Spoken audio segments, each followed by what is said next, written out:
Nagkasakit yung pusa namin. Bigla na lang siya nanghina. Yung kapatid niya kahapon namatay.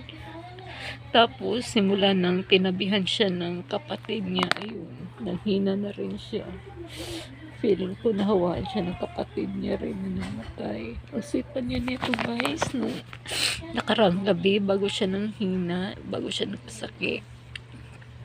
Ayun, ang sweet niya, lumapit siya sa akin. Kung saan ako umupo, ayun, tumabi siya, naglalambing. Tapos makulit to guys, kaya nakakamiss. Sobrang sakit talaga. Nakakamiss to. Dahil kalaro ko to eh. Inaasar ko lagi. Mahal na mahal ko to. Mahal na mahal ko to si Miming. Ayun, nakakalungkot lang. Every time mamatay kami ng aso. Every time mamatay kami ng pusa.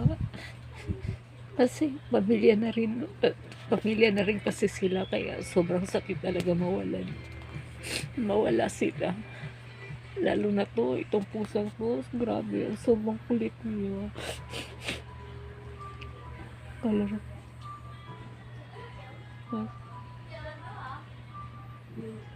Parang nahihina na siya guys.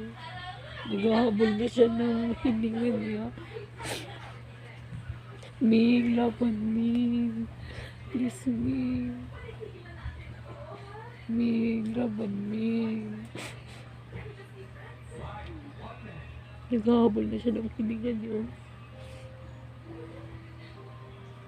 Ming, laban Ming.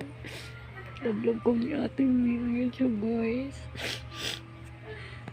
Kagabi, nandito lang siya sa kwarto ko. Ministay ko siya para hindi siya kung saan sumisiksik dito sa loob ng bahay. Kawawa to siya guys. Pinipilit ko naman painumin.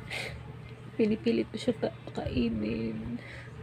Na mahal ko to. Ang sweet niya. Ang lambing niya. Tapos nakikipaglaro pa. Kaya nakakamiss talaga. Wala na rin kasi akong magagawa eh. Kundi tanggapin na lang na mawala siya. Pero Ming, I love you Ming, laban Ming.